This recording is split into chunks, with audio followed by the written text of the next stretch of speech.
Hello, everybody, and welcome to this week's edition of the Posterman Podcast. We're here and we're queer. Wait. Maybe you can be, but... Hello! We are the Postermen, and we're doing some user movies. At least, what, three? Well, you guys did one. I had a not so great week. Oh, no. I actually tried to find it today on the YouTubes, because we know we couldn't find it streaming anywhere, to see if I could rent it, and I couldn't even rent it. Yeah, it was... I was pretty mad that it had left all the streaming services when we were going to do this. I was like, are you kidding me? And then if it was on Prime, I activated our 7-day free trial of AMC Plus. Oh, that's how you did to watch this. That's how I watched it. I don't own my Prime account. Oh, so you can't go in and unsubscribe from things. I shouldn't do things like that to the person that owns that Prime account, aka Papa. But and I was curious. I've been getting lots of podcast ads for AMC Plus. Mm-hmm. So I'm like, I'm gonna take a look at this and see. I don't think that there's enough there to justify the $9 a month price tag. Ew. But $9. Yeah, it's $8.99 a month.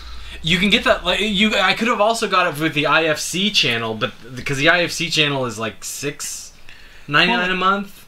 But for the $2, get all the AMC TV, like get all the AMC movies and the TV stuff. Like if you're interested in the AMC Plus channel on Amazon, like Elijah, that's like for you. That's not bad. Like for you, like you watch movies very often, so like that's easily the price of admission to one movie ticket. Is it AMC the channel? Yes. Like where Walking Dead is and all that jazz. Yes. Okay.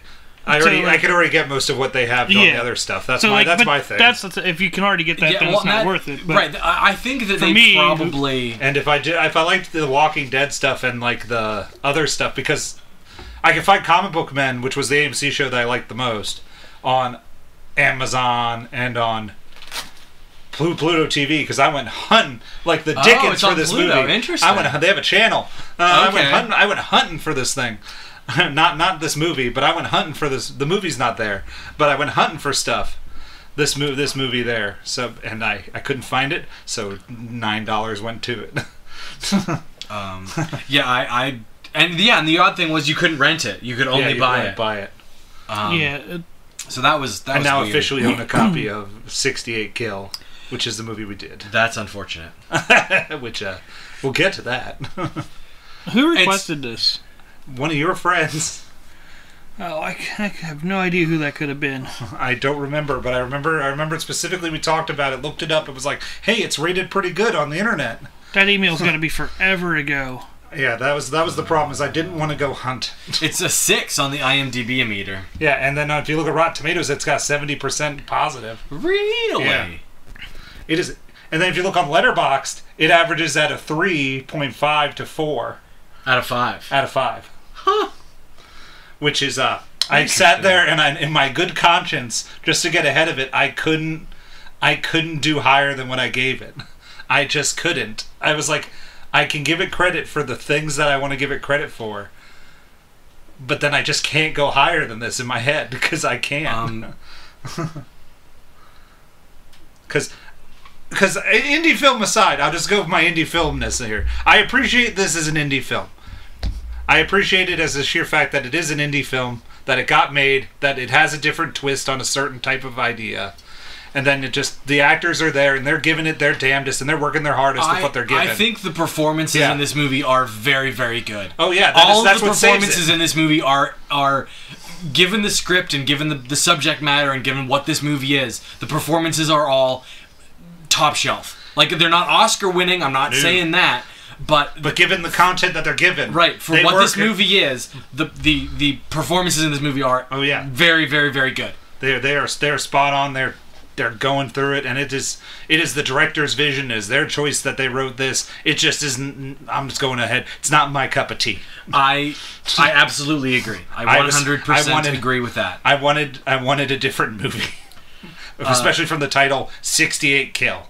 Yeah, I don't understand I'll get to that. Oh wait, 68. The 68 is yes. $68,000. That's where I went. That's my one note. Is that 68 in the title? The $68,000 in the safe? Because if so, that's a stupid reason to call this movie 68.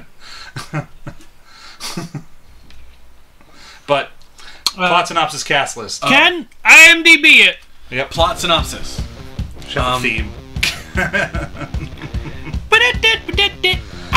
Like no music, it's just like all of us just like can't IMDb and keep going butts. He's A done punk that rock one time. after He's been on hours. the ball. See, this is interesting. Right from the IMDb, I can't make this up. A punk rock after hours about femininity, masculinity, and the theft of $68,000. A punk rock after hours what? Yeah, that's vaguer than the freaking Punk rock and after description. hours. Punk rock and after hours are both adjectives. And you tell me what it's about, but you don't tell me what it is. Is it a romp? Is it a story? Is it an adventure? Is it a comedy? What is it? What are you? And according to the IMDb-o-meter, it's a comedy, crime, romance. According to Amazon, I think they just called it a thriller or suspense. That's what they called it, suspense. And yeah, this movie is tonally all over the place. Well, Here's the voodoo description, which is something else. A robbery gone wrong sends a hapless guy and his psychotic girlfriend on a seriously wild ride in this deranged, off-the-rails blast of no-holds-barred insanity. while hyperbolic, that is significantly more accurate than a punk rock after hours about femininity, masculinity, and the theft of $68,000. 4 stars, 70%. That is so weird. So weird. That is a better description, but I still went, I'm not 100%, so this still makes it sound like we're going to start shooting people, but it's actually a different thing that I thought that turned into, and I went, as soon as it started happening, I went, this is the point where Ken turned the movie off and went, I'm done. And then I'm going to be sitting here alone. No, that I watched this to the end. I watched because this I went, this is not going to turn into what I thought it was, because I thought it was an action movie. to the bitter end. There is a moment where it turns from what I was thinking it would be to something not entirely different, but like, oh, we're just going further down this rabbit hole. That's no good. Once we met Dwayne, I went, oh, The Rock? Oh no. Oh. Oh no. Liza's brother. Liza's brother, who is oh no. Oh, plot synopsis. Oh, yeah. Cast Cast list. Matthew Gray Gubler. Goobler? Gubler. Gobbler! Gubler? Gobbler? Yeah. Goobler. Let's go. Morning, Gobbler! It plays Chip. He's the only person in this movie I recognized. He's Reed in Criminal Minds. Anna Lynn McCord as That's Liza. who he is. Alicia Bowe as Violet. Sheila Vand as Monica. Sam Edison as Dwayne. Eric Podnar as Leroy. And that's Gonna name all the rednecks from near the end of that that's movie. the end. Oh, James Moses Black as Clint. He was probably my favorite character in this whole movie. Clint has sound advice. Him and the Officer Stevens, Michael Beasley, my favorite characters in this movie. I liked the motel clerk also. Oh yeah, the motel clerk. I forgot about. Genuinely nice dude, motel clerk. Yeah, who was like after he gets knocked down, he's like, "What are you doing?" I would have had this guy. If you had told him what was going on, he would have lent you his car. That's the caliber of human being I get from this guy. But no, you have to abuse him. I went, now you drive. I said, now you take his car back to him and give him some of that money. And then he takes the red car. And I went, what happened to the guy's car? I had the exact. I was like, cool. He's gonna go take the car back to the. But like, he had to get I understood why he had to do run it. off. Yeah. But the thing is, him stealing that car is the only thing that ties him to that scene. Mm-hmm. He should have taken his stuff and the money and gone in that car. Oh, we're just jumping all back around to the this movie. hotel to give it back to the guy. Yeah. Here's $100 for gas, and a few $100 more for head trauma. Yeah. Here's a wad of the 6800. Here you go. And I'm sure gonna go. Like, I'm gonna go buy a reasonably priced beater used car for with the sum of this money and get on with my life. But that's we can get into that later too. I love how your notes are at the top. I read the first note you had, and it's the same as mine. IFC Midnight. Yeah. Sounds like a porn channel name. Ooh, IFC Midnight branding. I was only that far off. But yeah, like the root beer? This movie... Oh, no. IFC. Independent Film Channel is what IFC stands for. Not ABC. Not ABC. I swear I've seen an IFC. IBC. IBC root beer. IBC. I was wrong. You were close.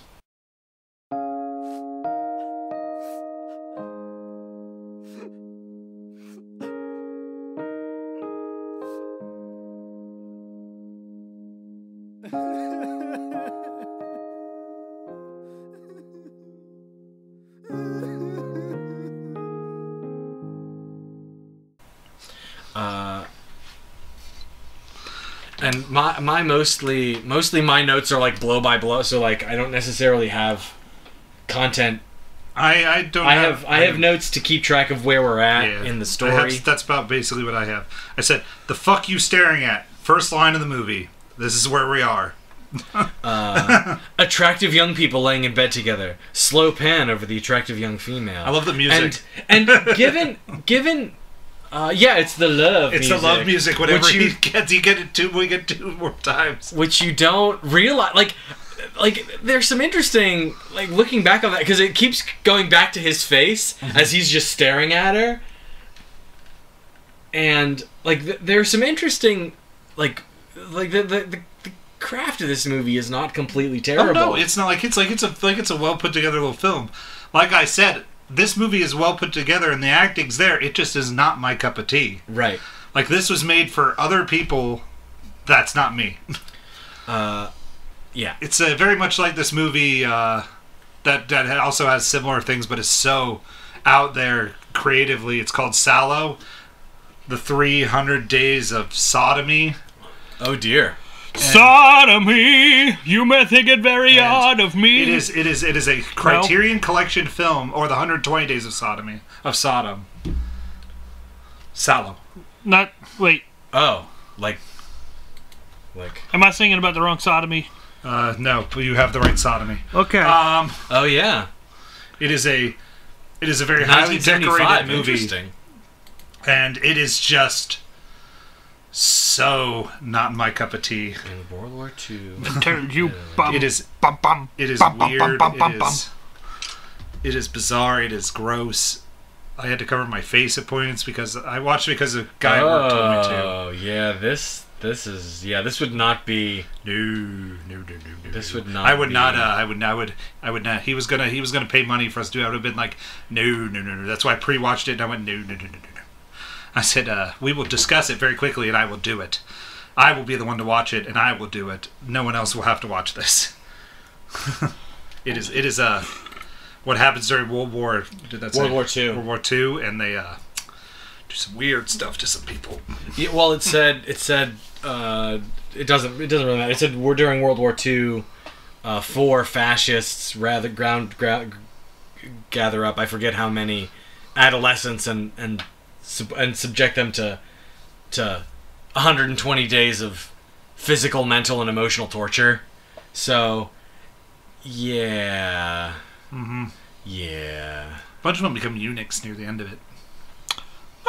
Great. And you get to watch it. And then you get to go through the credits and you get to feel great. That's how hot dogs were made. Uh-huh.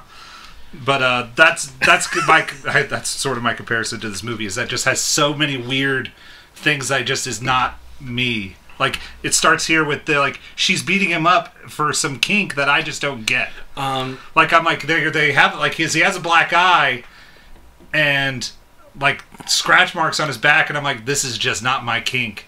I'm like, this is not me. I don't judge this kink. It just is not me. Okay, so to get to violent kink. Violent And kink. she's sleeping with someone because he's rich. Yep.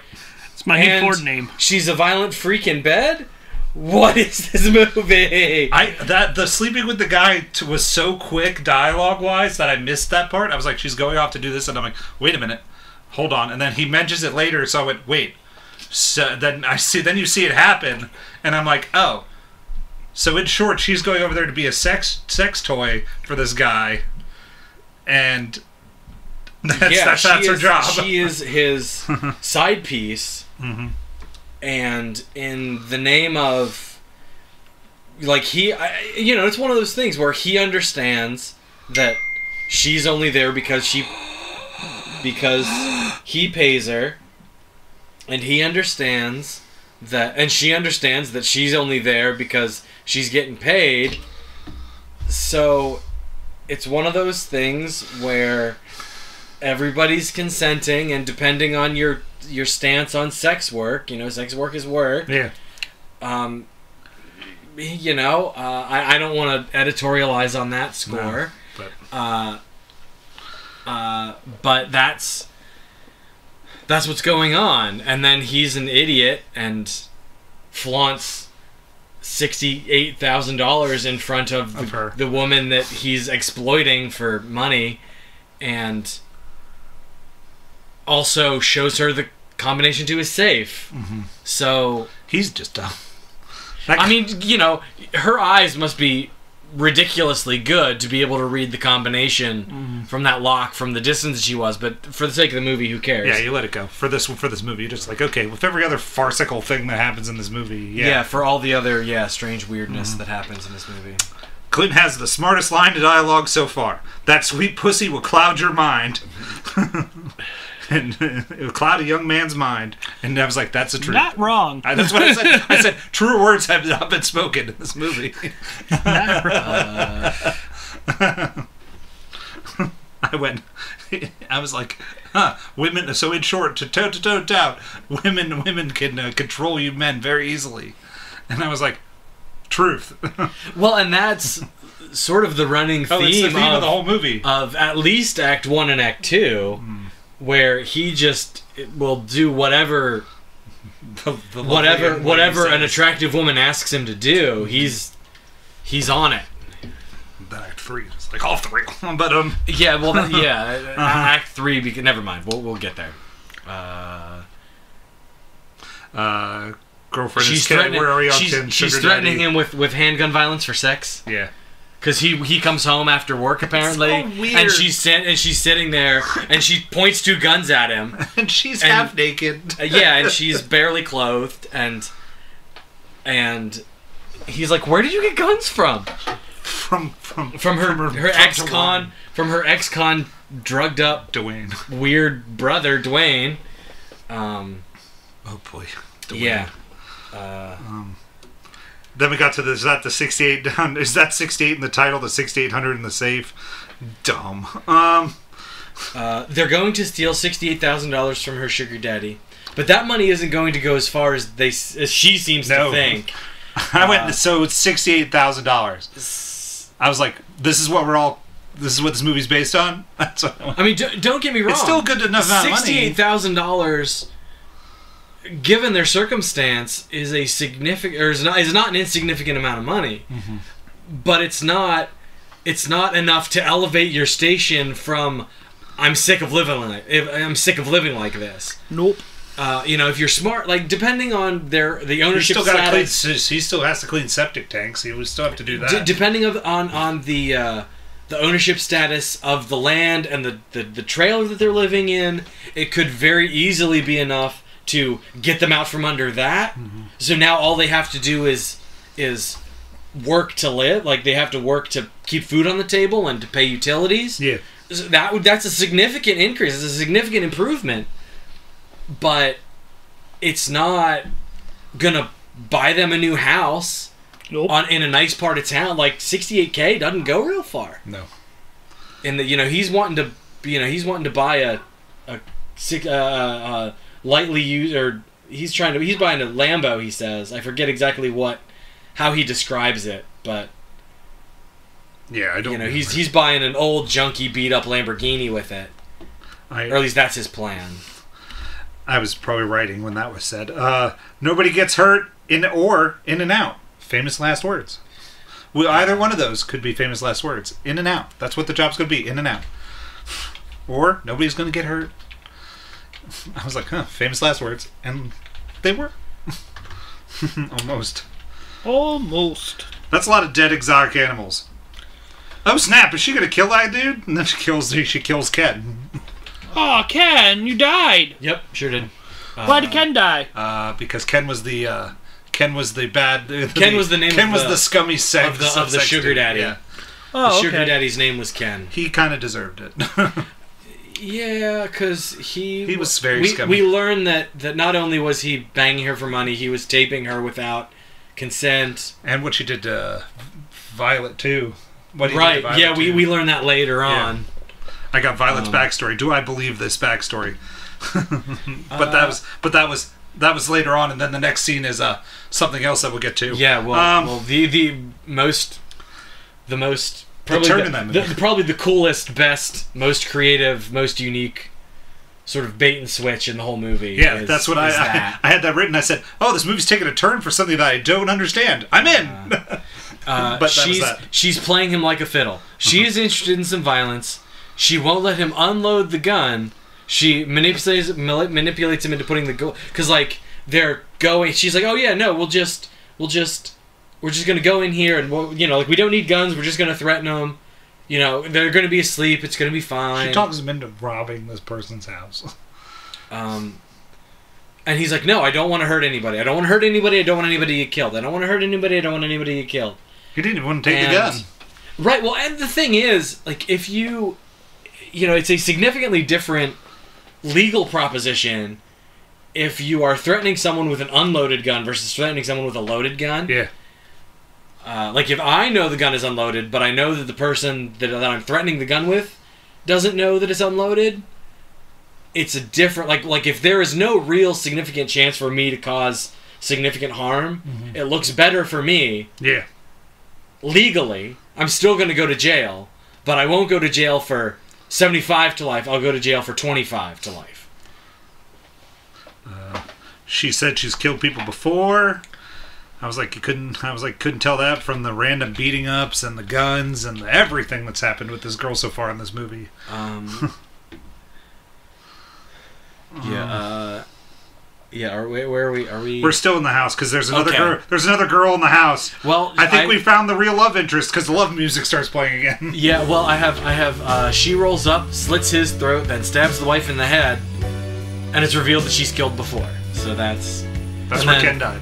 And then the plot thickens. Not that I can type thickens. We'll play fix it. Who's gonna see your notes, Ken? The plot thickens. There's someone else in the house. Another young lady, and Chip is instantly in love. Yeah, the love music starts playing.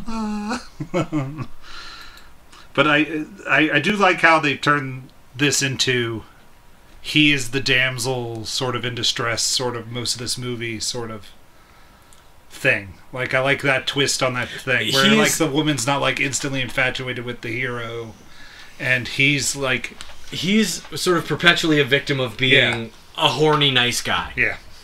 Like, he's a nice guy, and he's horny, so beautiful women can play him like a fiddle. Even though he gets some, like every other scene in this movie, he still's like, let's go again, let's get another one. Yeah. There's almost barely like there's not a location where I'm like, okay, he didn't get laid there. At no point does he ever say, no, I'm too tired, or no, I'm not in the mood. It's just, yeah, sure, whatever. He's the goddamn Energizer Bunny. There's this uncomfortable Mustang. There's a couple of times where he's obviously not really into it, but is still able to do it, or he shouldn't really be capable of doing it, but is able to do it. Or that scene, yes. There's a. What? We'll get there. We'll get there. It's, Oh, no. It's uncomfortable. It is uncomfortable and blah. And then they knock the girl out. Now there's human trafficking in this movie? She's done that before, too? Yeah. We're going to see Dwayne? Chip has some misgivings about human trafficking. Surprise, surprise. We're just going to go sell this girl. I'm like, what? Okay, so she goes into she's like, yeah, we're gonna go drop him off with my brother. Yeah. She leaves him in the car with the girl. I'm like, sweet, he's gonna take the car and drive off. I didn't realize that she'd taken the keys, although I should have known. She's smart enough not to take. Yeah, to not take the she's keys. not exactly stupid, but she's not exactly smart either. Oh no. But that's a different thing. Like the wildly inconsistent intellect of people is fun times in this movie. Do they do the naughty in the car?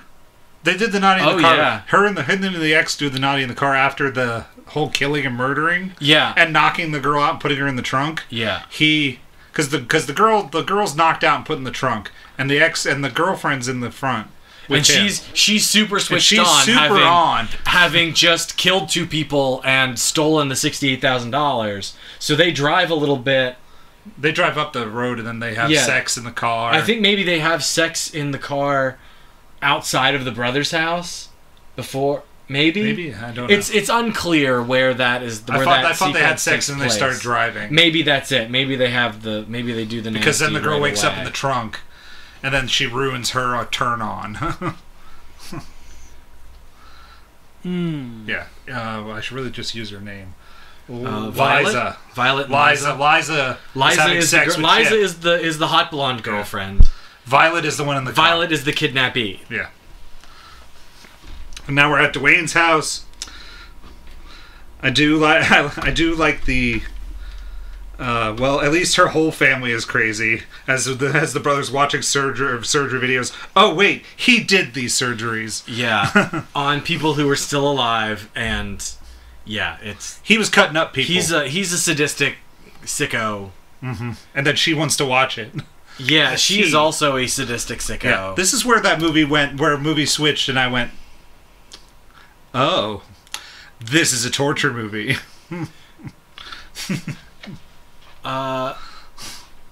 It's not a torture movie. It's not really. But it's not really an action movie like I thought it would turn into. No, it's not an action movie at all. No, like I was like, oh, this movie's I thought this movie was an action movie, and then I was like, it's more a horror set piece than I would declare an action movie. But from like a thematic standpoint, suspense is pretty apt. Yeah, there we go. Description. It's more a thriller. It's more a suspense thriller. It's like 7. There we go. 7. That's a good answer. I've not seen 7 for a really long time. What's in the box? A body! Well, no, it was just his girlfriend's head. Spoilers! Okay, so one of the things I liked about, in quotes, one of the things I liked about you, ooh, past tense. And then she calls him on it. Are you breaking up with me? He's like, I knew you were crazy. It's one of the things I liked about you. I'm like, wait a second. I heard what you did there. And then she's like, wait, are you trying to break up with me? He's like, no, not at all. He wants to, but she's crazy and she'll shoot him if he does. She has the shotgun. No, it's still handguns. Oh, is it the handgun? It might have been. It might have been the shotgun at that point. I don't know. The shotgun may have disappeared and reappeared. I forget. I was about to say, I thought you got the shotgun from Dwayne's house. No, Dwayne comes out with the shotgun to shoot at him first, but then he shoots him first with the handgun. So it is handguns. No, Dwayne comes out with the machete. Oh yeah, you're right. Dwayne has the giant machete. But at that point, she still has the black handgun. Yeah, she still has the handgun. So I think the shotgun doesn't come in till the end. I'm pretty sure the shotgun shows up at the end. Huh? Very confused. That's why you should watch the movie. What happened? If okay. I'm confused, the people that didn't watch the movie are also confused. Yeah, this is kind of a confusing movie. It is. It's not. They left Dwayne's house. They have. There are 2 guns. There are 2 pistols. One is silver. One is black. Or I should say one is a stainless steel finish, one's like a blued steel finish if you really want to get technical. I don't. I called it black. It's a very black blued, if anybody. But blued is pretty dark, so never mind. But they're both Colt 1911s or some variation thereof. They're maybe not necessarily produced by Colt, but she has the black one and Chip gets the silver one. And the silver one stays with us pretty much throughout the movie, but the black one is about to take a trip to the forest.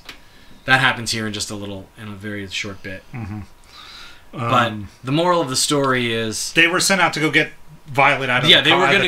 They were gonna go. They Liza leaves him in the car, and then he sits out in the car for a half hour, and then goes in after her to find out what the holdup is, and finds them in there watching the torture video. Mm-hmm. And then they're gonna sell Violet to Dwayne so that he can torture her too. So then they're like, go get her out of the car. And so they both go out to the car. And he's like, okay, give me the keys. Knowing full well, because he's just had to be talked into going and getting her. So knowing full well that if she gives him the keys, he's going and not coming back. He's going to hop in the car and drive off. Mm-hmm. So they go out and he tries to... break up with her. He tries to pistol, but they're having this conversation. You know, I know that you're crazy. It's one of the things I liked about you. And that happens as they're like opening the trunk to get Violet out of the trunk. And so she unlocks the trunk, and while she's unlocking the trunk, he hits her in the head, but not hard enough to knock her out. Yeah. But hard enough to concuss her. She's standing pistol whipped. So failed pistol whip, delayed onset concussion, the Good Samaritan in a terrible part of town. Because she's like yelling at him for hitting her in the head. Yeah. So there's a guy that's like, "Hey, don't you attack that woman!" And I said, and then he like accidentally pulls the trigger and shoots him, and he just runs away. So it's interesting that he didn't call the cops or anything. And then the brother comes out with the machete, and he shoots him in the Chip shoots the brother in the shoulder. Maybe that's how Chip got. Maybe that's how Dwayne got fixed. Maybe that guy did call the cops, and Dwayne was there, and then they sewed him up and all that. I don't know. I'm stretching. I'm stretching for the Samaritan that would have maybe called the cops. Don't know. But I did like how I said I like how everyone in this movie thinks the opposite of what's happening is that he's attacking. He killed the people. He was involved. I really like that theme where like he could be blamed for everything because they don't suspect the girl to be the one that was doing this. Right. Dwayne gets shot. And then we have a car chase scene for a little bit, and then I have to ask Ken about the two types of cars. That's what I said. Ask Ken about the car chase and how I feel like that Mustang should have beaten that other car outright. No, not necessarily. As far as that goes, it was a 70s. It was a 70s-ish Mustang, 70s vintage Mustang, or not Mustang, Camaro. Very Bumblebee from the first Transformers movie when he's hiding out. Mm-hmm. It's that level of it's that age of Camaro and that sort of level of mechanical integrity Camaro, and it's going up against a similarly mechanical a similar condition 2000 early 2000s 2001 2 3 4 5 mm-hmm. We learn later it's a 2004 but it's an early 2000s Mustang. So realistically, no, they're very, like, the motors in them are going to be pretty similar. Performance is going to be pretty similar. Okay. So it's not out of the realm of possibility for them to have been neck and neck. Okay. Yeah, no, especially considering neither cars seem to be in really good physical condition. Okay. So I thought the Red Mustang looked pretty good. But the taillights are out and it sounds rough. Wow. And it looks rough. Like it's not. Neither car have been very well taken care of. So it's interesting or not interesting, but that was totally there. There may have been, if either of them had been interested in putting things to the test, there probably is. One of them would have handled better. One of them would have been better in the straights. Maybe the Mustang, because it's a little bit more modern, mm-hmm. would have been better both, but because Chip was the not very aggressive driver in this particular situation, it never really became an issue, or as far as it goes, they did very good at getting pretty evenly matched cars that all that tracks fairly well. Okay. Then she pulls up next to him, holds the gun to him, tells him to pull over. They pull over, and then the sequence happens that I think is funny. She says she gets out of the car, holds the gun to him, and then opens her arms and says, "Hold me." And you're like, and then I'm like, what? Yeah, well, see, and this is what we are laying the seeds for is her codependence. Yeah. Like as much as he needs her, she needs him just as much. She's just able to act like she doesn't. Yeah. And then that comes to a head much later in the movie. But she calls him a silly goose. I went, did she just call him a silly goose? You silly goose. You silly goose. I'm silly like, we just killed a bunch of people. We tried to human traffic somebody. What's happening? Silly goose. So she forces him to pull over at gunpoint, and I'm like, okay, Chip, here's your moment to shine. You take your .45 caliber handgun, put several rounds of ammunition in the nose of the car, right in the radiator. Mm-hmm. That car will overheat in 15 seconds. Not 15 seconds, but you won't be able to drive that car for any amount of distance at all. You know, once it gets any heat in it, it's going to overheat. And you can get away. You can drive away. While they were talking, she passed back out.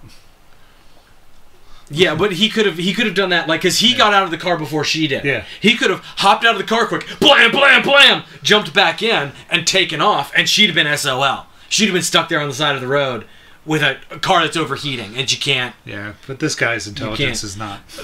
Right, here again... Stupid It requires a certain amount of car knowledge that it is entirely probable that he does not possess. Yeah. Then we get Violet out of the trunk. And my entire thought during every conversation is Violet is totally going to steal that money, which is the seeds they're laying. Because every time she looks at the money, she always is like, "Ooh, the money." She makes her brain. Yeah, and then she throws them. She fights a clerk for it. I don't have many notes for most of Violet's crap. Yeah. So they bond over a song on the radio as they're traveling, and then and we learn that. Or we get to see that she's kind of infatuated with this money. She's like, I've never seen this much money before. Mm-hmm. And then I get the cop scene. A cop pulls them over, and Violet pretends to be drunk.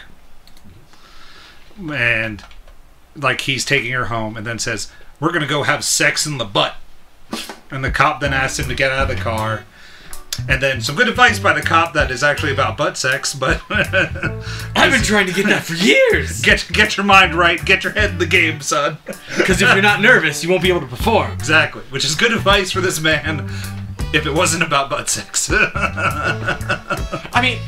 If you're into butt sex, do butt sex. I'm not here to judge about butt sex. No one's here to judge about butt sex. There's a lot of butt sex happening right now. There's also I wanted to create a drinking game for this movie called butt sex. No, which is not butt sex. But I forget what he says. The baby. Every time Liza says "baby," you take a shot. And every time he says something else. Every time, I forget what it was. He had a line that he always said. I'm sorry. I think it might have been that. Every time he's whiny, I would have been like, "Here you go." But Liza says "baby" so many times. One time, I was like, "This is insane." I was like, "If I'm gonna be drunk at this point." So, what part of your game includes butt sex? Part of my game? Drinking game. Oh, none. This is the only time that butt sex is talked about. No, this is the only time butt sex is talked about. Oh, okay. Which is odd. It's the only thing that they. It's the only thing that they don't ever that they only ever talk about. They don't show it happening. You shall not show. But I was like, oh, this is sound advice. Probably he'll need that later in his mind to get his head in the game. I got it. Then we get the cashier, which I thought was a scene that you should not pay attention during, but it actually was relevant. Violet, okay. So they're driving. Chip is coming down off the adrenaline in a significant kind of way, so he's struggling to stay awake. Then all of a sudden the gas light comes on, so he just pulls. Conveniently, there's a gas station right there. He pulls into the gas station, and rather than when he sees the pay in advance, cash only inside, doesn't look at his wallet. He doesn't say, I'm just gonna pull $100 out of the massive envelope of money. He brings the massive envelope of money in, dumbass, and then pulls a full bundle out and pulls a $100 bill off to give the clerk. Like, what kind of a moron idiot are you? I guess I understood bringing the bag in there. I don't know because Violet's in the car. I understood that. Keeping the money with you, fine. But pulling it all out to be like, here you go, cashier lady. But if you're gonna he could have has a name tag that says "fuck off." He could have just pulled a $100 bill from the. So yeah, it's not necessarily full of cash. Like, this is our travel papers and maps and heaven only knows what all is in here. It's not necessarily all cash, but here's $100 bill. Like, it's one of those things where it is absurd. This emo, like this sequence here just defies all common sense, logic, common sense. Yeah, it's literally this man is an idiot. Sequence where you're like, no. Yeah, and all parts of this is stupid. And so he has a stack of $10,000. It's 100. It's 100 hundreds. It's 100 hundreds, which is $10,000. So so he pulls that out, and she's like, "Hey, why do you have all that money? Like, you shouldn't have that much cash. What's going on?" Maybe you robbed a bank. Maybe all I have to do is call the cops. So give me $200, and I'll let you go. Mm-hmm. And that's whether or not that would have panned out. It's a chance you take in this situation. Better to have somebody be willing to at least give you a head start. At least let you finish pumping gas and get back on the road before she's going to pick up the phone to call the cops. So that's. But yeah, so then that's the scene, and then they decide to go to this hotel. Yeah, well, but then, so he's about to give her the $200, but then Violet comes in, and threatens her, and they only pay for the gas. And they only pay for the gas. And then do they make it back out into the parking lot before he says, "Hey, there's a hotel just up the road. We'll stop there." They're in the parking lot. I thought so. Yeah. So it's not convenient. It's if they had just driven a little bit further away, they could have prevented the comeuppance that comes later. That is coming. The Ritz-Carlton was booked up. Oh. He's getting more sex. Great. They go to the seedy motel, and she offers herself to him. Mm-hmm. And she apparently has a strict no nudity clause in her contract because they go there's much sheet, like the sheets are up nice and high, and so she obviously did not want to show off her goodies. She was the one not nude person in this movie. I wouldn't have stopped at this motel. I would have tried to keep going, get some energy drinks, kept going because Eliza's nuts. That's what I had pictured. Yeah, that's the other thing that would have made sense is, although if you just go in and she gives you the raw deal over gas, she's gonna, like, if the so buying more provisions from the convenience store, maybe not the best idea considering she threatened to call the cops on you. So then we get to Violet's story, which is Ken wanted to have sex with her pretty much, and she was employed as his administrative assistant or filing clerk or something. It's unclear what Ken does for a living, but Ken did something. Ken was big business. Whatever it is, he has all these exotic animal trophies in his house. Oh yeah, and he's got a trophy wife, and he's got $68K in the house for a Lamborghini. A safe in the wall. And a safe in the wall, and it's a big nice house. Like he's doing something that he's successful, but we don't know. We're not told what that is. So, but yeah, so she's employed as his filing clerk / receptionist / not sure. It's, you know, she's like business stuff, filing papers, that sort of thing.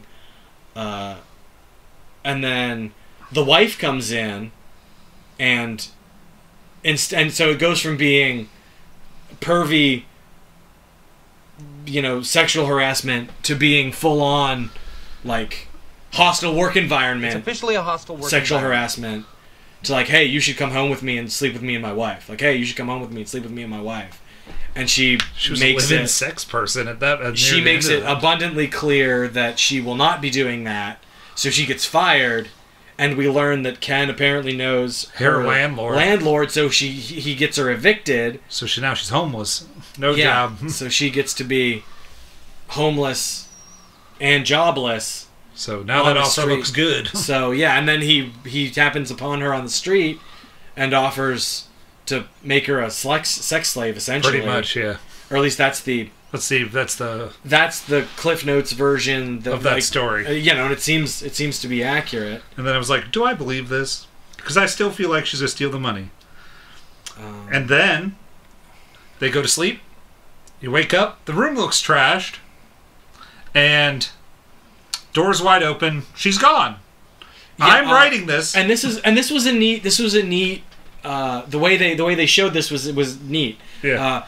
They have their you know, half hour of passion or whatever it is, and it like pans over and you see the envelope of money with the gun sitting on top of it, and then that fades out and it fades up and the door is cracked in the background.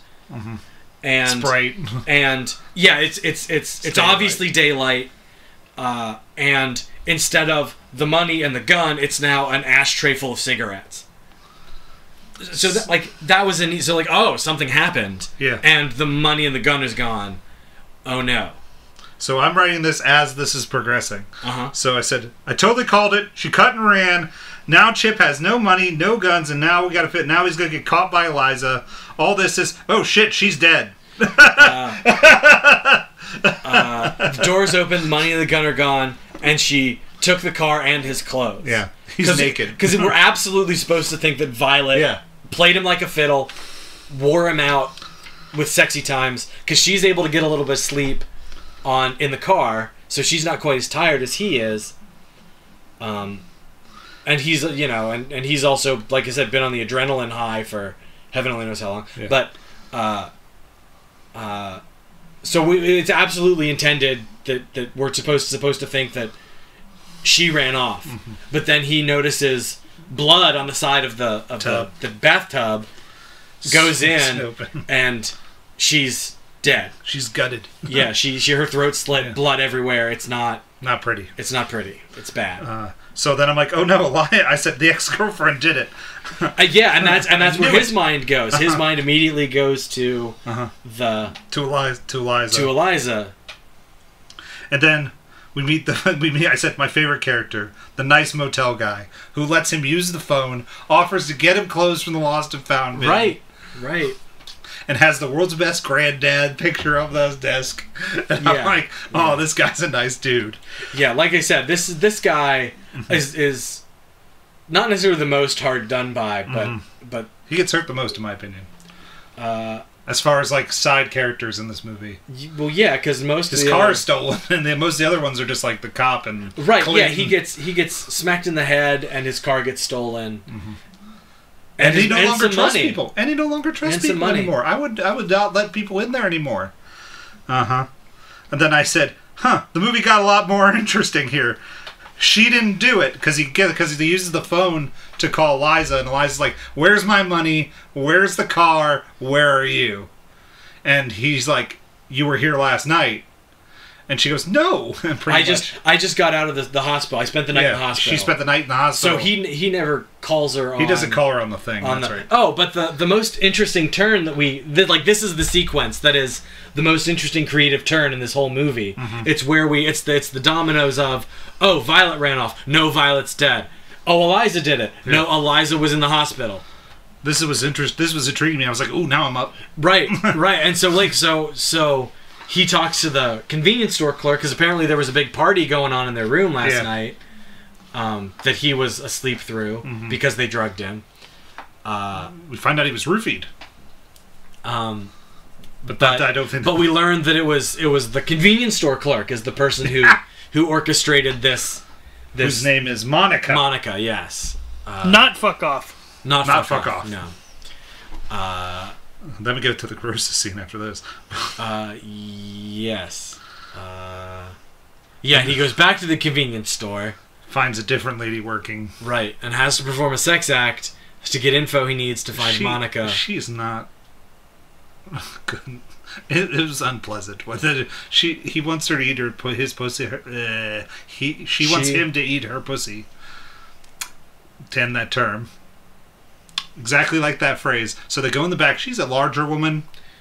She's not that large. Okay, she's not that large. But she then claims that she's very sweaty down there and she didn't wear underwear. Yeah, then you get to witness this. So you get a nice zoom up of her leg right there with a big old like wart thing on her leg. Yeah, and he's down there just like, and you can just see for the pain on his face that it ain't a good scene. It's a crime scene. It's not pretty. It's a crime scene. It's a crime scene. That is the. So then that happens. So she jams his head in there, and then that's how that goes. And that is by far the foulest moment of this movie. But I went, what? Yeah. Now we're going to reach a whole bunch of people that make Bigfoot's Wild Weekend look like a day in the park. That's what I have written. A bunch of rednecks. Yeah, it's a bunch of... It's a bunch of like... white trash gets thrown around a little bit. Yeah. And that's a fairly apt... It's a very accurate description to my understanding of the term white trash. Yes. I have a giant note because then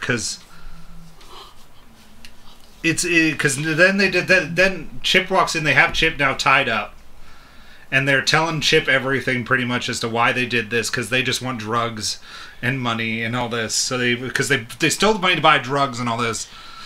So they're just drugged. They're just drugged up redneck white trash. Is pretty much what we're getting here. So there's they're all drugged up on meth. Meth, pills, pot, pills. Yeah, we don't see anything harder than that. Because that'd be a little bit. But so there's two guys. There's the really fat dude who pretty much just sits on the couch with the other girl. Right. And there's the girl from the other girl from the convenience store, the one that he performed the act on, and then Monica is there, and then there's Leroy, right, who is holding his gun that he has had the whole movie, and that's their only gun in the house. For this group of complete and utter, like, we're the badass people in town. Yeah, and they murdered a dude, and I'm like, they don't have any other weapons in the house. Yeah, it's interesting that there aren't any firearms on site for this, but Chip takes a golf club from the Lost and Found. Yeah, and so that's his weapon is. So he's approaching this, like, he sees the car. He's approaching the house, the trailer that this is the car's parked in front of, with a golf club, and as he's 10 feet from the front door, Leroy busts out of the front door and holds the gun in his face, and he cowers back and is sort of chicken like he is repeatedly in this movie. He's wearing pink flip-flops. And it's one of those things where, like, dude, you knew there was at least one gun on site. You should have been prepared for that, cognitively. Maybe he thought they would get the drop. I thought he was getting the drop on him. Maybe, but then that's when we learned that the blonde from the convenience store that he performed the sex act on was in on it. So then they tie him up and they torture him pretty much. It's a drug-fueled abuse/torture party is what I called it. I said, why are these people torturing him? Why don't they just shoot him in the face? Because then they brutally murder Violet. Because then the movie's over. I know, and but it all makes sense to me. It doesn't make sense why we're keeping him alive.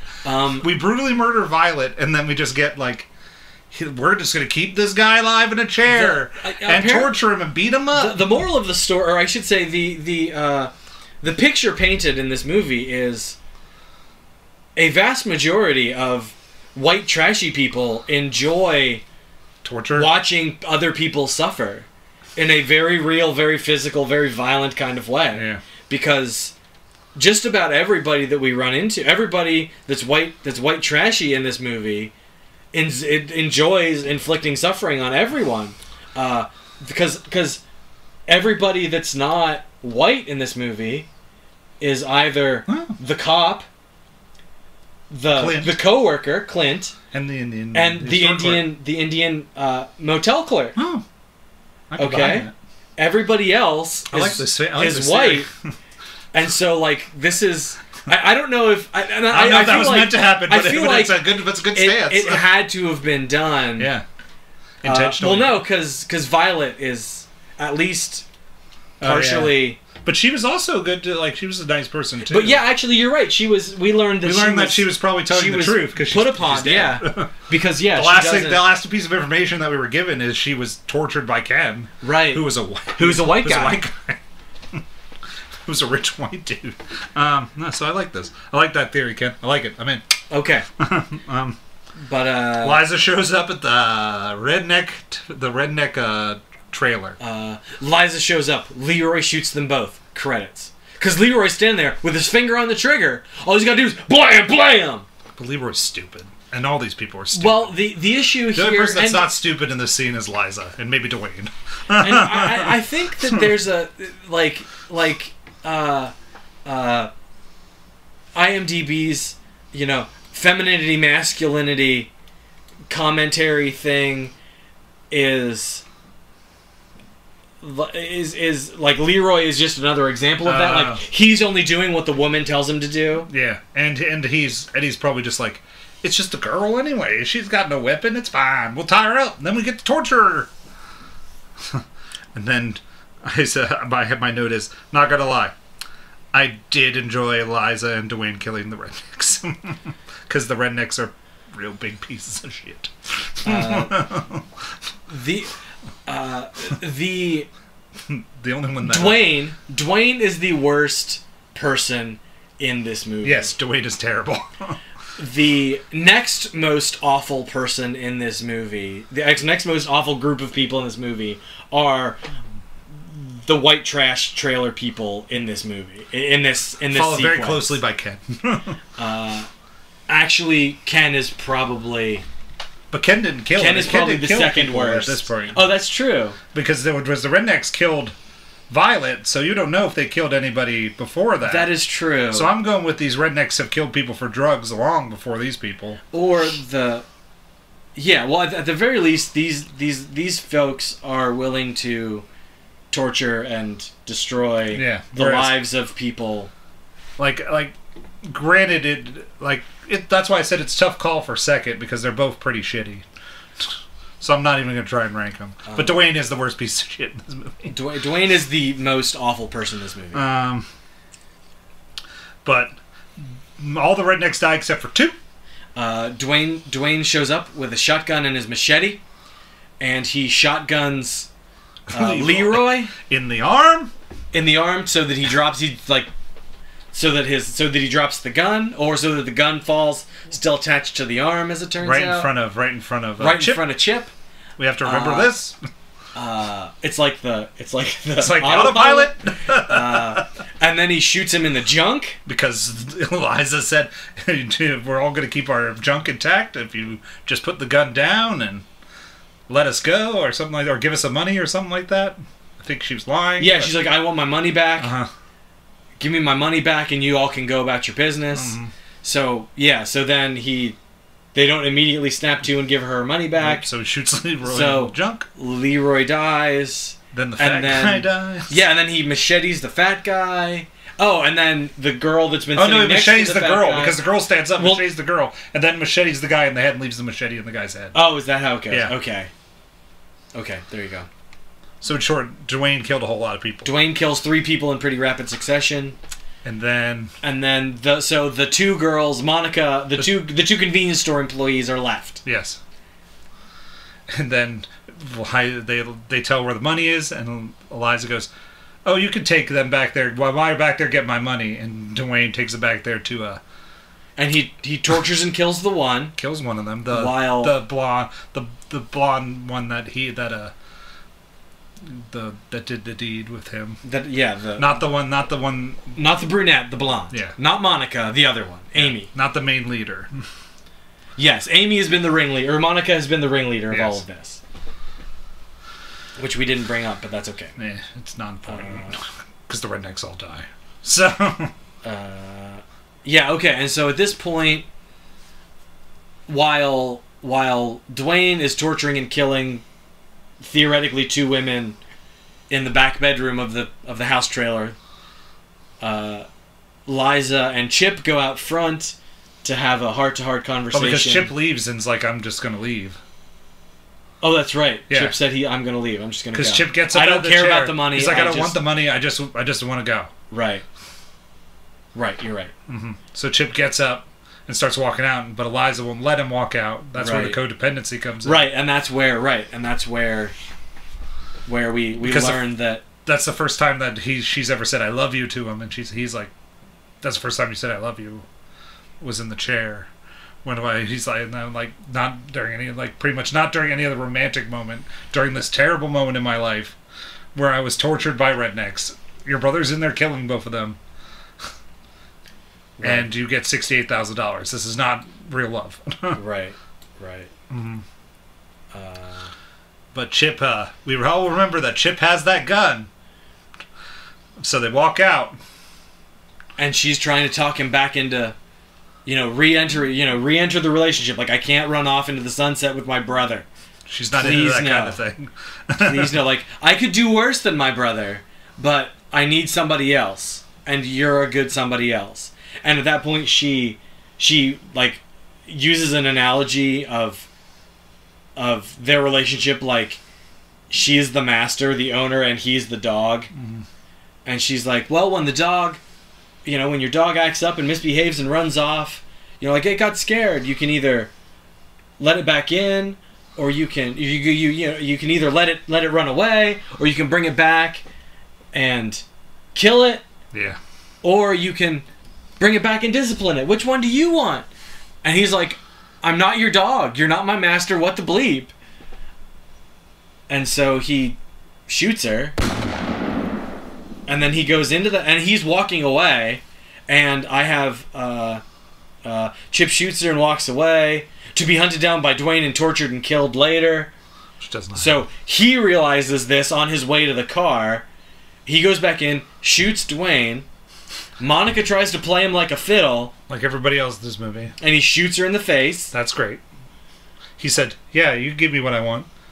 I want Violet back. And then bang! I was like, and win for Chip for this time. Yeah. And then in a shocking turn takes the money. of smarts, he takes the money, takes his clothes. Brings Liza back inside the house. Right, drags Liza back inside the house. Starts putting dumps DNA alcohol everywhere. Yeah, wipes his fingerprints off everything. And then starts putting Dwayne's on every weapon in the thing. Yeah, just puts random fingerprints from random people on random things. Yeah. And then burns the place down. Burns the house down.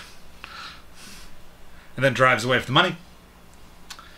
And then in the red car, which is the one thing that we're like, no, take back the hotel. Take the nice car. Indian man's car back. I was like, take his car back. He was so nice. And then he drives past a broken down car with a girl standing outside it, and the love music starts playing, and you're like, no, Chip, don't. But yeah, and he blows by the bimbo with the broke down car. And that's how the 68 kill ends. That is the movie. And now we can robot punch this movie and get it all out of my life.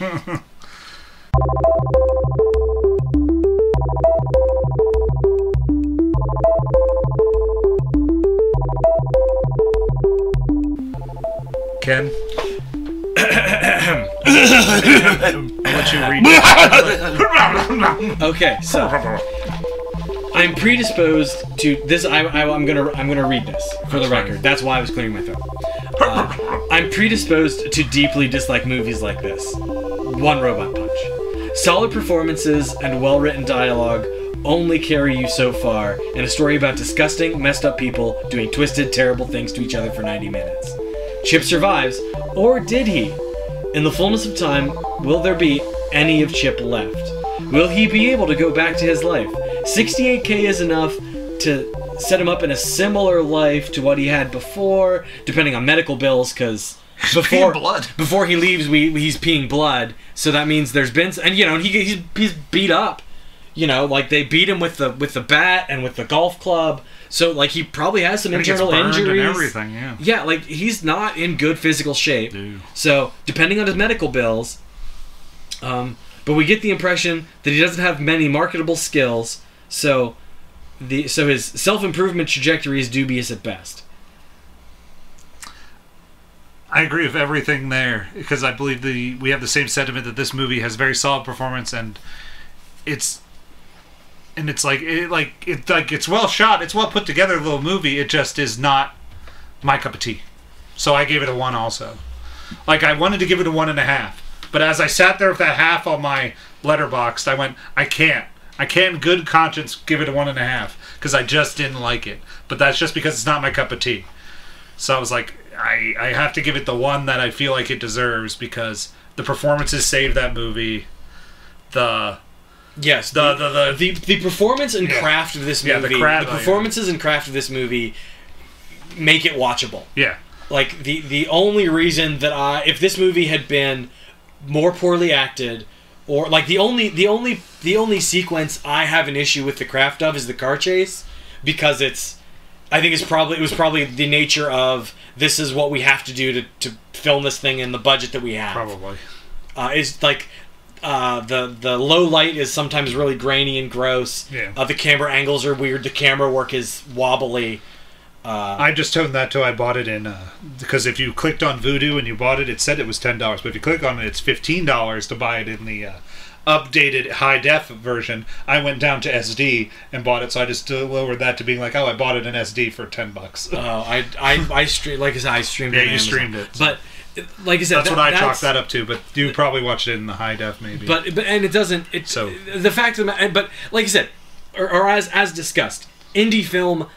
That's fine. That's the only part of this movie, and even in there, like they do a bunch of cuts back to Chip and Liza's faces, and that's all well done, and that's good at showing you what's from going a shooting on. Standpoint, this guy could shoot a movie. Yeah, like this is like I said, like the craft of this movie is very good. But you know the themes and the subject matter and what it does is just not. I wanted an action Elijah movie. Or I's taste, apparently. I wanted an action movie that I can't. Trent Haga is the director, so I got to give him some credit. Haga. But he also wrote it. You know, so this is or he's one of the writers. Mm-hmm. So you know this is a movie. Bonnie and Clyde versus Dracula. Call me in. What is it? Bonnie and Clyde versus Dracula. Color me in. Well, apparently he was Clyde in that. He's an actor. But color me in for whatever that is. What else? Color you in. Oh, he is. He has directed 3 movies.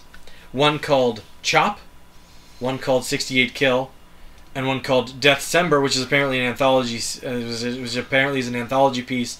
He directed the segment Operation Dolph in 2019. Those are the only things that he's directed. But so that was 68 Kill. Thanks for sending that suggestion in. 21 writing credits. Somebody. Thank you, Tyler's friend, whoever you are. Is the worst part about this is because we haven't been able to get to these picks in so long. They get lost. Because of everything going on. We should have wrote down who did it. Maybe we did. Maybe we lost it. I know who did the next 2. Suggested, the one at least. I know who did 2 of them. I know who did those 2. I know the one is from our boss at the movie theater. Yeah, and one's from an employee at the movie theater. You're not my boss. Hashtag not my boss. Elijah and I's boss at the movie theater. Well, I guess I'm sort of on hiatus. You're still on hiatus. Working at the movie theater. Elijah had an idea. Well, we did this last year for New Year's, so I figured we could do this again. Yeah, we did, because I did the same thing I did this year. Yeah, that's why I cut it. That's why I said we're cutting it for this year's movies. So we each did our top 3 favorite movies that we did this year and our top 3 worst movies that we did this year.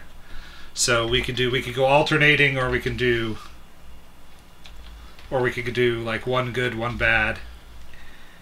I don't remember how we did it last year. It doesn't matter. Or we can just circle through. Let's just go from top to bottom. Yeah, we each do one from the top. Let's do... What? I was going to say, let's do best or worst best. Okay, so we go worst, one round of worst and then one round of best. Okay. Well, no, I was going to say we do all of our worst and okay, all let's of our do bests. that. Okay. So it's less confusing now. Okay. So my number 3 worst movie of last year was Santa with Muscles. I did enjoy that movie for the sheer spectacle of it, but I feel like I enjoyed The Phantom more for that. Oh and given that other people took some of the other ones, I'd wanted to be a little different. So Santa with Muscles, I picked that because it's just this bad movie, and it, even though it brought me such joy to make fun of this bad movie, it still didn't.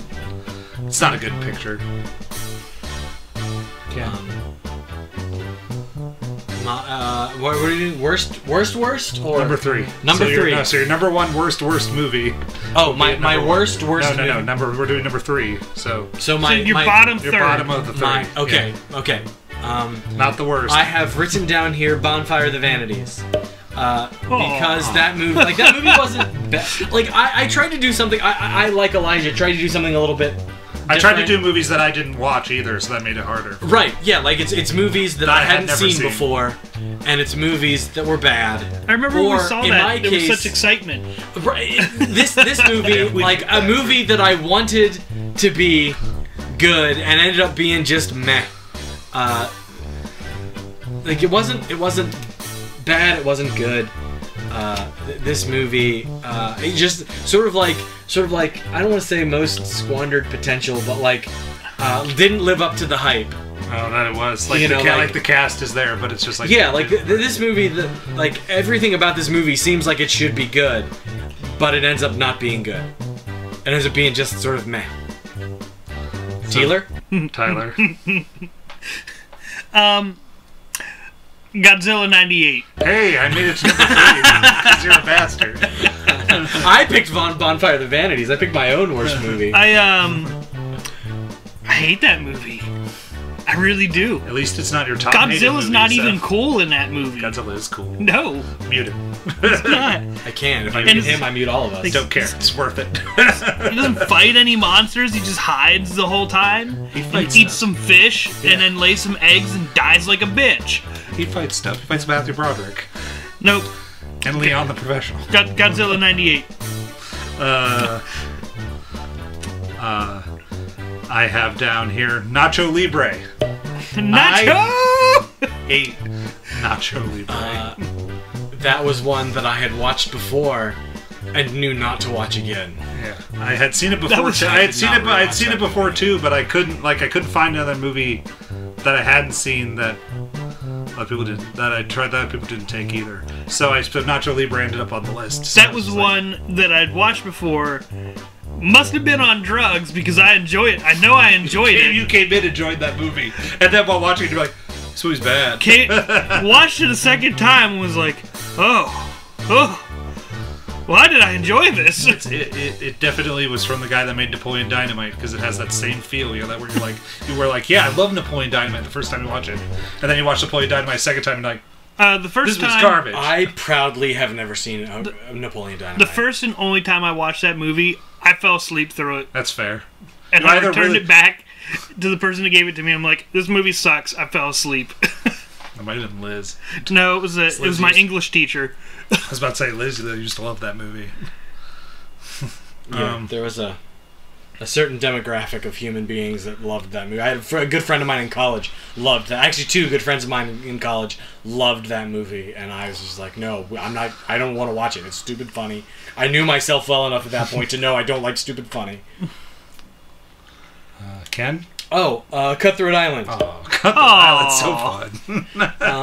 It's like Godzilla 98. Yet again, like that's another movie that The killed a franchise. that's it. Ain't it the truth? That's another movie that Killed the film studio. That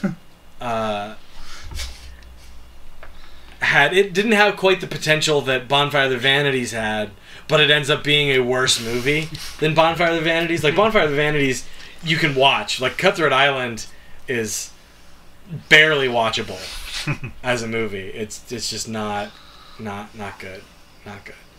Performances are bad. Story is barely there. Effects are overwrought. It's not a good movie. Jeepers Creepers. See, I dodged that bullet.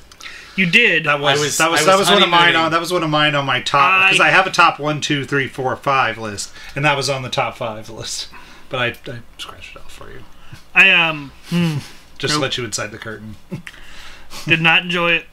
Oh no! I was bored the whole way through that movie. There's people diving in the hole. I remember playing on my phone and having to ask Elijah, "What did I miss?" because I was not paying attention anymore.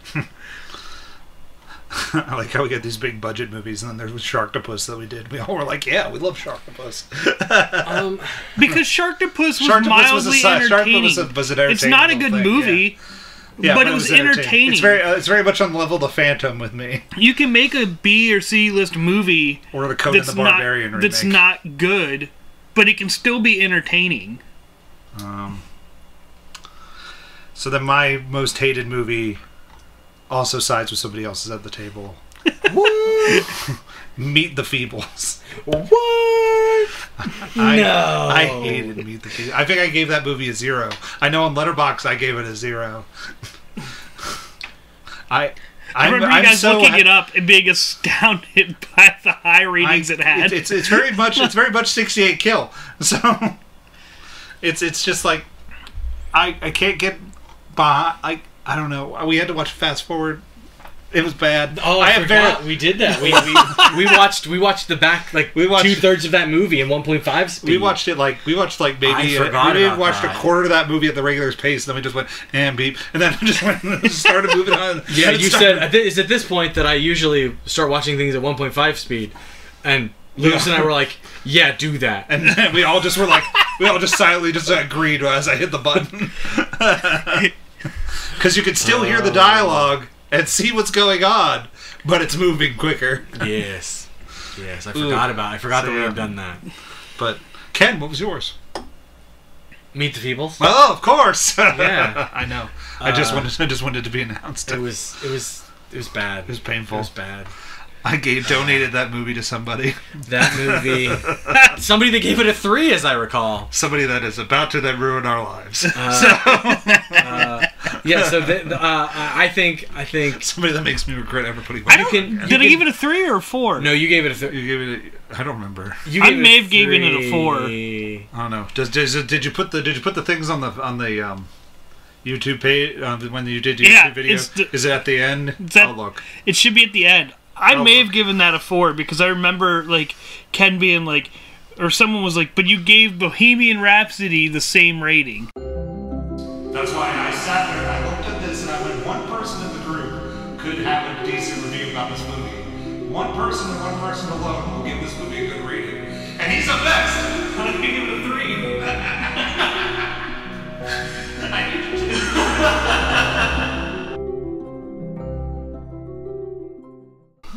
It's probably me. I'm just looking. Oh, God. Shut up. Sorry, everybody. How dare you? But yeah, so that's Meet the Feebles was bad. It was bad. Bad movie. Yeah, you did. We didn't like it. I may not have put it in that one. It was the first one. Yeah, I was about to say it's like your first one, so I don't think you put a graphic in there. So Teeler. My ultimate most hated movie that I watched this year was Bigfoot's Wild Weekend. Well, that's great. All right. And that's all we want to say about Bigfoot's Wild Weekend. It's gotten enough of our time. Yep. Let's move on to the best ones. Yay, best Yay! movies! All right. At number 3, I had 3 Men and a Baby. Me too! Hey. Hey, is that because Lewis put a baby in his lady? No, I actually. Because he's a strong baby daddy. Shockingly, no. I just thought that movie was shockingly, surprisingly not terrible. For me, in all honesty, it was a little bit of both. Like, it was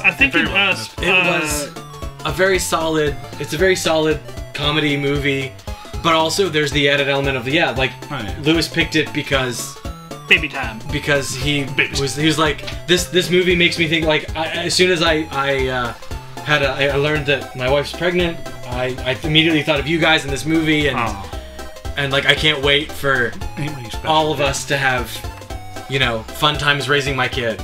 And so, like, Lewis, how do you feel? Good answer. Well, I thought it was great. I wonder what Lewis's top 3 movies would be for the year. Oh, China Salesman's got to be one. Not even this year. Stop going to the past, Tyler. The hard part would be, which ones did Lewis watch? Because he came back around Pan's Labyrinth time, and then he went that way. That would probably be in his top 3. Well, Pan's he picked it. Oh, he did? Picked it. Yeah, because I remember I told him I really, really liked it. Yeah, we're not. Trying not to pick the movies. Yeah, well, that was the rule. The rule was we can't pick movies that we picked. Although I picked Bonfire of the Vanity. Well, the best movies we can't are movies that we can't. I just let that go, so we just moved along. I was gonna say something, but it worked. I forgot. It was not worth it. It was not worth saying something. So worst movies is fine. You can throw yourself under the bus, but you shouldn't celebrate yourself. It was this year, so I didn't pick Ridiculous 6. That's true. You didn't pick Ridiculous 6. Person. But my bottom 3 of the top 3. Your bottom of the top 3, yes. Was Pan's Labyrinth. Okay. I remember Lewis bringing up that I don't like reading subtitles. This whole movie was full of subtitles. I feel like that was part of Ducky Akira. Maybe. But I enjoyed the story and everything going on in this movie very, very much. Good. Cool. So that's number 3. My number 2 was Quigley Down Under. Because that was a fun little romp of a movie. It's not because of the horses. There's movies that I picked that the Phantom almost ended up my favorites because that is one of my favorite podcasts we've ever done. Because that one was great, and the Quigley Down Under is also a very good one that we did too. I think those were back to back too. The 5 minutes of talking about horses. Quigley Down Under and the Phantom. Yeah. They were close together. They were back to back because we did Quigley Down Under then the Phantom because we brought up horse math and the Phantom. They were both great. But as far as a good movie goes, I thought that this was also a good movie too. Because Tom Selleck is a lot of fun. Yes. I think 3 Men and a Baby spurred on like a Tom Selleck. Yes, that brought us into our interest of Tom Selleck. That's why, because then you discovered Quigley Down Under, and that's why you picked it. Yes, it was Quigley Down Under than the Phantom. Quigley Down Under than the Phantom. Ken? Molly's Game. Hey. That was a movie I picked. I made it to the list on Ken's. Yeah. Wow! How many am I on? Huh? On lists? Let me see. I know I got a top 1. 1, 2. You're on 2 top ones. I'm gonna give your friend. I'm gonna count that as you. So that's where Meet the Feebles comes in. And Santa with Muscles. Man, I'm all over the place. Nacho Libre was my friend, so I'm gonna give that one to me. So okay. That was a donation one that we did. Oh, it was a user pick. Yeah. Because they donated money to help the animals. Oh, the animals. And then the Cutthroat Island, I think I picked because I let somebody else pick them up at Treasure Island. Yeah, that was that was very pirate. That was Cabin Fever. Yeah. Yeah, see, like the themed month, like theme month's sort of a hard one. Like Jojo Rabbit, we all like sort of agreed on Taika Waititi movies. That's why I tried to then make my list just like movies I hadn't seen and people that I didn't like pick. So like the theme months where I thought were kind of like free for all. So like but most of the ones on the theme months I had seen except for John Wayne month I hadn't seen 2 of them. Right. I hadn't seen McClintock and I hadn't seen The Long Voyage Home. I was on the other day. My dad asked if I wanted to watch it. I said never again. What, McClintock? No, the Long Boy Joe. Ken, you're up. My number 1. Oh, did we do number 2s? I did number 2. Oh, Number 2 Tyler, did you do Molly's number game. 2? Teeler? My number 2 Sorry. was Yeah, that's how we got on. That's how we got on the picks that people did. Yeah, Roger Rabbit. it's a good pick. Okay, you'd seen that before, though. Yeah, but I didn't leave him at the ones that he didn't see. I left him pick whatever he wanted. Oh, okay. No, so Roger Rabbit I'd never really watched fully. Like, I saw it, but didn't, remember most of it. I had 2 notes on it. Like, because I watched it as a real young kid. Okay. And, and I found a GIF somewhere and used it the other day, and that, spurred my, burning desire to watch Roger Rabbit. Patty cake, patty cake. I had 2 pages of notes. My number 1 movie was Godzilla vs. Mechagodzilla 2. Wow. That movie was so wacky fun. Well, because I had seen a whole bunch of these movies, so it's really hard for me to pick. Like this year, because during theme months, every theme month I had seen, and even all those away movies, I had to have owned it or had seen it, because we did This Is Spinal Tap, I had seen it before. Monty Python, I had seen it before. Right. Top Gun, I had seen it before, and Roadhouse I didn't much care for. But Top Gun had Top Gun moisturizer. But I had seen Top Gun before, that was my thing. I was trying to go with movies I hadn't seen before, and Godzilla vs. Mechagodzilla 2 was such a crazy romp of a film that it was so fun that I keep going. There was a little Godzilla thing, and I said, "Oh my God, is it derpy Godzilla again?" And I almost took a photo of it, but no, but it wasn't as derpy as that one. It was still a guy in a puppet like Godzilla suit. It was like Godzuki. That was because he's has the hands and he's running around, jumping around in Godzilla Final Wars. And all I wanted to do was take a picture and be like, "Is it derpy Godzilla 2? Do it, do it!" And then he never was. And because that movie's just wacky, sort of crazy fun. So yes, Tyler, you ended up on one of my top lists twice. Wow. And Lewis ended up on it once. Wow. Ken? My number 1's Jojo Rabbit. It's a darn good movie. Ooh. Yeah. Who picked that one? That was in a theme month. Yeah, it was a Taika Waititi theme month, so... Oh, okay. I feel like that was something that we we pre-selected. The 4 movies for that were pretty obvious. It was just a matter of picking what order they went in. Gotcha. Because he doesn't have that many movies, so then we just did most of his movies. Right. It was these are the 4 movies. These are the 4 Taika Waititi movies that everybody knows. Yeah, that everybody's seen. Tyler? Because he's an asshole. Beat the Feebles. Cut his mic. I told you I can't. Because it cuts Ken's mic. Also, your mic's going to pick me up. All I got to do is over here. It cuts everybody's mic. Let's just kill this podcast. It's over. We're not that high tech. Happy 2021. Season 4 started. We're canceled. Yep. It was Meet the Feebles. Merry Christmas, everybody. Meet the Feebles. Happy New Year. If anyone was curious, the donated movie went to him. Oh, no, or did I give it to Dylan? No, you gave it to Dylan. I gave it to Dylan. Gave it to Tyler. No, I tried to give it to Tyler. Oh, no, wait. I do have it. You're right. I thought you gave it to Tyler, because Tyler gave it the 3. Yeah, Tyler gave it 3 or 4. Tyler easily liked it the most of all of us. A close second and the worst was maybe Christmas Chronicles 2, but that was just me. Christmas Chronicles 2, I could populate... I watched it, so I can say my piece now because I finally watched it. I didn't think it was as bad as you guys made it out to be. It's bad. I'll give it a 2.5. There you go, Lewis. Because it wasn't too bad. It really wasn't. That's fine. There was some silly, wacky stuff. I give it a 1. Oh, okay. But I'll give it 2.5. I think I might have given it a 1. Let me go to the Letterboxd. Everybody, Letterboxd, the Posterman podcast. You too can find out ahead of time how I feel.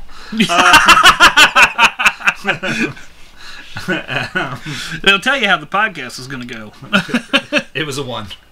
I gave it the same number as the Elvis movie I watched the day beforehand. Clam bake. Bake. By the way, By the way, and it's in the YouTube version. It's going to upload.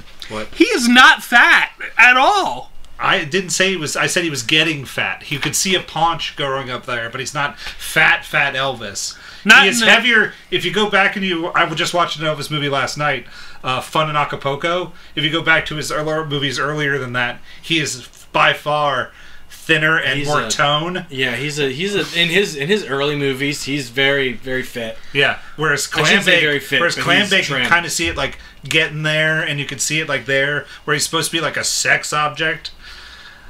It just did it's still Elvis, so of course I would still bang Elvis, but he's not like. I'm not gonna lie, Elvis was pretty damn sexy in Clambake. I'm mostly impressed that you looked up Clambake. I was curious to see how fat he actually was, and he was not like that very fat. little. No, but he was fatter is the way I want to. He just looked like he stopped working out. Yeah, that's what he'd let himself go. Yeah. Here is a picture of skinnier Elvis from Fun in Acapulco, which is that is a little bit skinnier of an Elvis. He's not standing. I don't have the good pictures. I don't have any of the ones where he's diving off of a cliff, half nude. So I can only give you the ones with his shirt on. Oh man, I can't there's get him, wet. There's him playing the tambourine. So. Okay. Hey, Mr. Timber Elvis, but play a song for me. I got that song stuck in my wife's head, though, by the way. And then we were playing Family Feud, and it said Elvis songs. I don't know any Elvis songs by name, so all I typed in random song names that I could maybe think of. Hound Dog. I didn't know that was the name of it. So I got that. That's the one she wrote when she stole it. Because I wrote Clambake, and she's like, "That's not a real song." And then I went, "Whoa, Clambake, couldn't have Clambake." And the next day she goes, "I hate you. The stupid song is stuck in my head." And I go, "Isn't it?" But that's my story. So it's that time of night. It's that time of day. We're daytime now. So yeah, we're a little bit earlier. We did this during the day. That time of day. It's that time of day. It's that time of day. It's that time of day. It's that time of day. Go to our website, www.thepostman.com. Postmanpodcast.com. Email us, thepostmanpodcast@gmail.com. Twitter, @thepostmanpod. Instagram, The Postman Podcast. Facebook, The Postman Podcast. It's that time of day. Patreon, The Postman Podcast. YouTube, The Posterman. And Letterboxd, The Posterman Pod. It's that time of day. It was that time of day. It was that time of day. Hey! See y'all next week with another user pick. Yay, user picks. Yay. What? You did stop now. Okay, bye. Bye.